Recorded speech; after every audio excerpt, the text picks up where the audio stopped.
अगर आप भी लेना चाहते हैं देश दुनिया की तमाम जानकारी तो आज ही सब्सक्राइब करें हमारे चैनल को।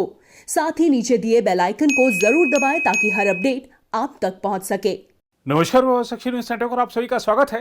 राम मंदिर निर्माण ट्रस्ट द्वारा किए गए एक भूमि सौदे पर सवाल उठाने वाले आम आदमी पार्टी के सांसद संजय सिंह के घर पर मंगलवार को कुछ लोगों ने प्रदर्शन किया और उनके आवास के बाहर लगी नेम प्लेट पर कालिख पोत दी।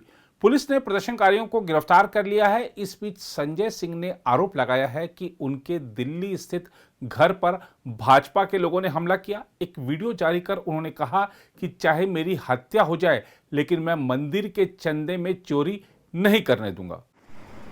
मैं इस वक्त अपने नॉर्थ एवेन्यू के आवास पर हूं और मेरा आवास महामहिम राष्ट्रपति जी के भवन के 100 मीटर की दूरी पर, और यहां पर अभी मेरे घर पे हमला हुआ है। मैं बहुत साफ तौर पे कहना चाहता हूं भारतीय जनता पार्टी की सरकार से और उनके गुंडों से, आप जितने चाहे हमले करवा लो और चाहे मेरी हत्या करवा लो, लेकिन मर्यादा पुरुषोत्तम भगवान श्री राम के नाम पर बनने वाले मंदिर में अगर चंदा चोरी करोगे तो एक नहीं 1000 बार बोलूंगा। ये 115 करोड़ हिंदुओं का अपमान है। ये करोड़ों उन राम भक्तों का अपमान है जिन्होंने अपना पेट काट के प्रभु श्री राम के भव्य मंदिर के निर्माण के लिए चंदा दिया है। और अगर उस चंदे में चोरी हो रही है तो बार बार उस सवाल को उठाऊंगा और चंदा चोरों को पकड़ के जेल में डालना चाहिए। यह कार्रवाई होनी चाहिए। दूसरी ओर श्री राम जन्मभूमि ट्रस्ट ने केंद्र सरकार को एक स्पष्टीकरण भेजकर बताया है कि उसने वर्तमान दर से अधिक में जमीन का सौदा नहीं किया। सूत्रों के अनुसार यह स्पष्टीकरण केंद्र सरकार के अलावा राष्ट्रीय स्वयंसेवक संघ और भारतीय जनता पार्टी को भी भेजा गया है। राम मंदिर ट्रस्ट के महासचिव चंपत राय ने कहा है कि राम मंदिर परिसर को विस्तार देने के लिए जिन लोगों की संपत्ति खरीदी गई थी उनके पुनर्वास के लिए उक्त जमीन खरीदी गई। उन्होंने कहा, हम जमीन खरीदने में पूरी पारदर्शिता बरत रहे हैं। ये भूमि जितना क्षेत्रफल है उसकी तुलना में इस भूमि का मूल्य 1423 रुपया प्रति स्क्वायर फीट है, जो मार्केट वैल्यू से बहुत थोड़ा है।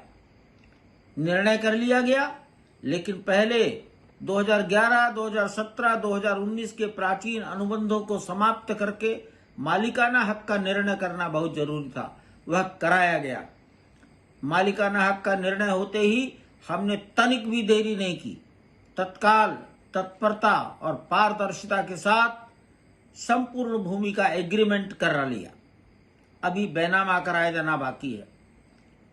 हमारा स्थायी निर्णय है कि सभी प्रकार का ट्रांजैक्शन बैंक टू बैंक होगा, ऑनलाइन होगा और सरकार के किसी टैक्स में कोई कटौती, कोई चोरी नहीं करने देंगे।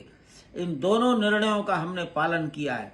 दुर्भाग्यपूर्ण यह है, आरोप लगाने वाले व्यक्तियों ने आरोप लगाने के पहले ट्रस्ट के पदाधिकारियों से किसी प्रकार की कोई संपर्क करके तथ्यों की जानकारी नहीं ली और बोल दिया। समाज को उन्होंने भ्रमित किया है, गुमराह किया है। समाज बंधुओं से मेरा निवेदन है कि हम किसी प्रकार भ्रमित ना हो, आत्मविश्वास बनाए रखें और मंदिर को अच्छे से अच्छा बनाने में समय सीमा के अंदर निर्विघ्न रूप से पूर्ण करने में सहयोग प्रदान करें। उधर विश्व हिंदू परिषद के अंतर्राष्ट्रीय कार्यकारी अध्यक्ष आलोक कुमार ने कहा है कि ट्रस्ट को आरोप लगाने वालों पर मानहानि का मुकदमा करना चाहिए और सिर्फ माफी मांग लेने पर ही आरोप लगाने वालों को नहीं बख्शना चाहिए। हमने तीर्थ क्षेत्र को सुझाव दिया है कि मानहानि का मुकदमा इस बार करना चाहिए और इस फैसले के साथ करना चाहिए कि माफी मांगने पे छोड़ेंगे। ये पूरा का पूरा डील ट्रांसपेरेंट है, वेल कंसिडर्ड है, स्वस्थ है और जो लोग राम जी से द्वेष करते हैं, राम मंदिर से द्वेष करते हैं, राम जी के आंदोलन का विरोध करते रहे और आज जिन्होंने ज्वाइन किया है प्रियंका जी, उनकी पार्टी ने तो सुप्रीम कोर्ट में एफिडेविट दिया था कि राम जी हैं ही नहीं। ऐतिहासिक पुरुष नहीं थे, वो मिथिकल है। ऐसे लोगों की आलोचनाओं से न विश्वसनीयता कम होगी, न सत्य पराजित होगा। उत्तर प्रदेश में चुनाव आने वाला है,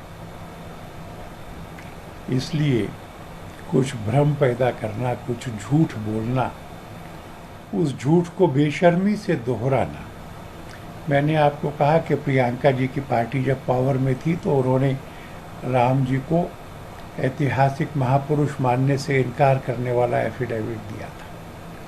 मैंने आपको विस्तार से बताया है कि तथ्य स्पष्ट है और संजय सिंह जी के खिलाफ, बाकी भी जिनके खिलाफ ठीक समझेंगे, मानहानि का मुकदमा होना चाहिए।